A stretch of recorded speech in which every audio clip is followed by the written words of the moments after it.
Hello friends, मैं वीरेंद्र मिश्रा। मैं class 11th level का एक टॉपिक आपके सामने लेके आया हूँ, सीक्वेंस एंड सीरीज। कौन सा टॉपिक है? Sequence and series. जो सीक्वेंस एंड सीरीज टॉपिक है, sequence and series of father जो है वो कार्ल फ्रेडरिच गॉस को कहा जाता है, जो कि एक जर्मन मैथमेटिशियन थे। कौन थे? जर्मन मैथमेटिशियन थे। ठीक है, तो हम लोग आज सीक्वेंस एंड सीरीज के बारे में पढ़ेंगे। तो जो सीक्वेंस है ये क्या होता है, सबसे पहले हम लोग इस पे चर्चा करेंगे।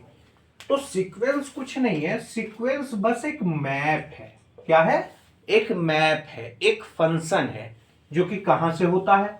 नेचुरल नंबर से एक्स में। इसका क्या मतलब हुआ? इसका मतलब ये हुआ कि जो फंक्शन होगा उसमें जो डोमेन होगा वो नेचुरल नंबर होगा और उसकी इमेज जो है वो एक्स में आएगी।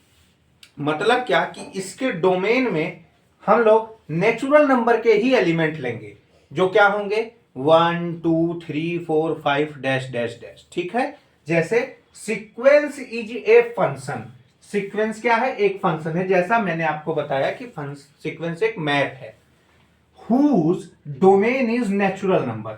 उसका डोमेन क्या है? उसका डोमेन है natural number. Represent the image of 1 2 3 dash dash n. 1 की, 2 की, 3 की, 4 की, इनकी क्या निकालेगा? वो इमेज दिखाएगा। कौन? सीक्वेंस। किसमें? एक्स में। कैसी होगी इमेज? मेरा फंक्शन कैसा होगा? तो फंक्शन मेरा कुछ ऐसा होगा, एफ एन टाइप का। कहीं कहीं हम लोग इसको एन से भी डिनोट कर देंगे, और ये कैसा होगा? कुछ ऐसा होगा, एफ एन। ठीक है, अब इसमें जब हम यहां F1 पुट करेंगे तो जो n के टर्म में फंक्शन दिया होगा उसमें वैल्यू 1 पुट कर दी जाएगी। जब F2 के टर्म में कोई फंक्शन दिया होगा तो यहां n की जगह पे 2 पुट कर दिया जाएगा। अब फंक्शन क्या होगा ये लोग हम लेते हैं एग्जांपल्स में।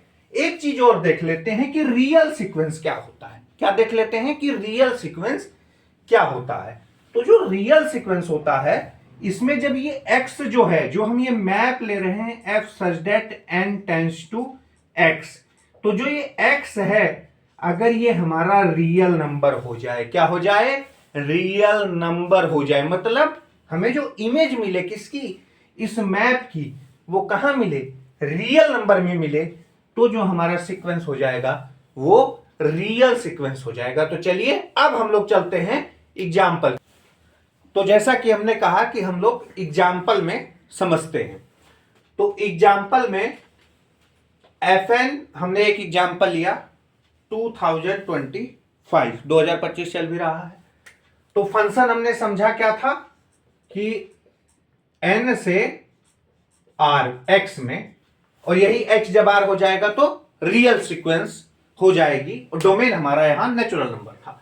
तो मैंने पहला अपना सीक्वेंस लिया fn equal to 2025। fn equal to 2025। Sir इसमें तो n है ही नहीं। कोई बात नहीं, नहीं है तो n की वैल्यू नहीं पुट होगी। तो सीक्वेंस में f1 जब हमने n की जगह पुट किया तो ये हो गया फिर से 2025। f2 भी क्या हो जाएगा? 2025। f3 भी क्या हो जाएगा? 2025। इट मींस इसकी वैल्यू क्या होगी? चेंज ही नहीं होगी। क्यों नहीं होगी? क्योंकि n ही नहीं है इसमें। तो ये कौन सा सीक्वेंस हुआ? ये हुआ कांस्टेंट सीक्वेंस। कौन सा सीक्वेंस हुआ? कांस्टेंट सीक्वेंस हुआ। अब हम लोग एक दूसरा एग्जांपल ले ले सीक्वेंस का। हमने लिया fn equal to last digit of 5 की पावर n। तो f1 क्या होगा?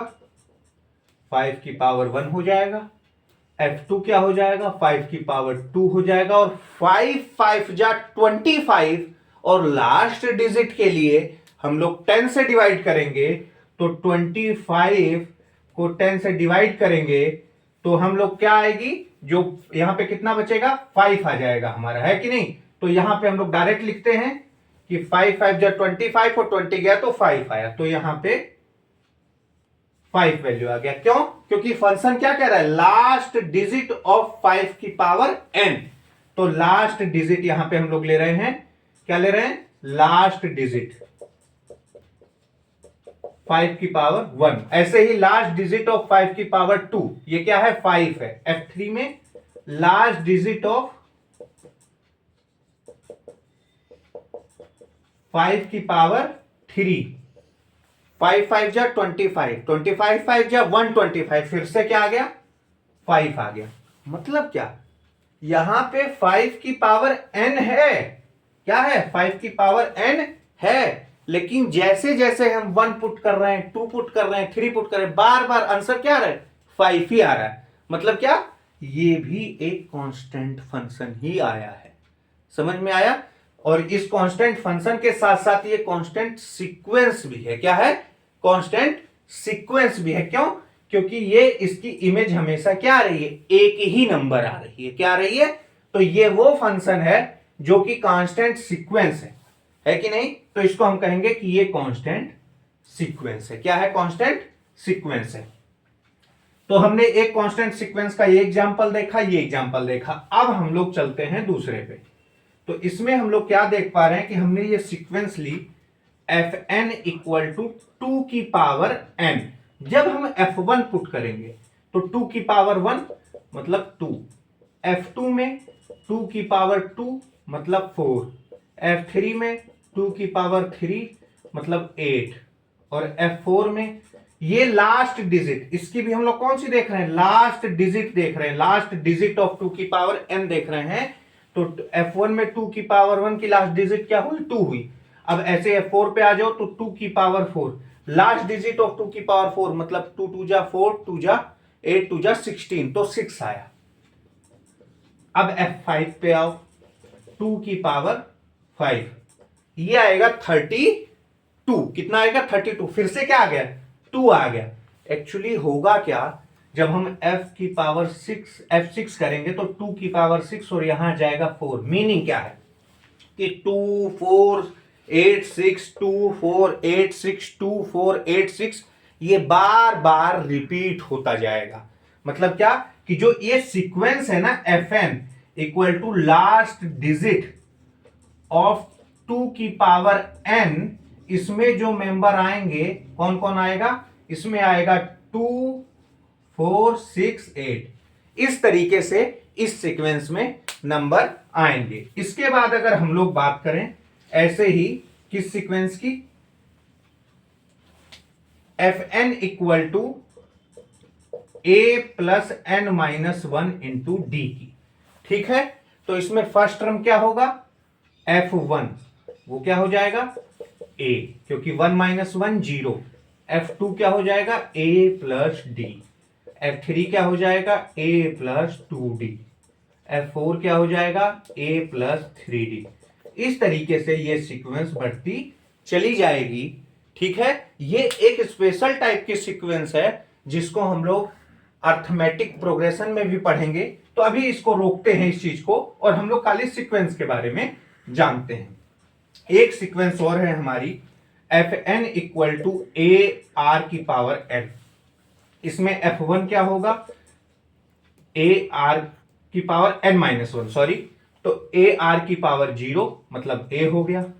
f2 क्या हो जाएगा, a r, f3 a r square dash dash dash. इस तरीके से इसकी भी सीक्वेंस हम लोग निकाल लेंगे। एक लास्ट सीक्वेंस और हम लोग देख लेते हैं अपने डिस्कशन में, जो कि ये वाली है। इसमें कह रहा है कि जब n की वैल्यू क्या आएगी, प्राइम आएगी। क्या आएगी, प्राइम आएगी। तब तो वैल्यू 4 आएगी, अदरवाइज जो n होगा वही n होगा। जैसे इसमें समझें, जब 1 किया तो 1 तो प्राइम है नहीं, तो यहां इसका आंसर आएगा, f1 का आंसर आएगा 1। f2 का आंसर क्या आएगा, जब 2 पुट किया तो 2 क्या है, 2 एक प्राइम नंबर है, इवन प्राइम नंबर है, तो उसका आंसर आ जाएगा 4। जब f3 की बात करेंगे तो f3 कौन सा नंबर है, प्राइम नंबर है, तो प्राइम नंबर है तो आंसर आएगा f3 का 4। जब f4 की बात करेंगे, 4 is not a prime number, तो 4 पे आंसर आएगा 4। जब हम 5 की बात करेंगे तो 5 क्या है हमारा, प्राइम नंबर है, तो उसका आंसर आएगा 4। जब हम लोग 6 की बात करेंगे तो 6 is not a prime number, तो फिर से 6 का आंसर आ जाएगा 6। तो इस तरीके से ये सीक्वेंस हो जाएगी। उसके बाद हम लोग बात कर लेते हैं सीरीज की। सीरीज क्या होती है कि जब हम जितने सीक्वेंस के टर्म हैं उनको अगर ऐड कर दें, क्या कर दें, ऐड कर दें डैश डैश डैश an, तो यही क्या कहलाती है, सीरीज कहलाती है। If a1 a2 an dash dash is a sequence then the expression summation, ये क्या लिखा है, समेशन, सम कर रहे हैं इसमें, कहां से, r से लेकर के n तक। तो a1 a2 dash dash an इस फॉर्म में जब लिखा जा सके सम करके तो इसको कहेंगे सीरीज। और यही सीरीज में जब n जो है वो मेरा कोई फाइनाइट वैल्यू है तो इसको हम लोग कहेंगे क्या, फाइनाइट सीरीज कहेंगे। क्या कहेंगे, फाइनाइट सीरीज कहेंगे। और अगर यही मेरा series a1 plus a2 plus a3 plus dash dash dash जा रहा है इंफिनिटी तक, तो इसको कहेंगे इनफाइनाइट सीरीज।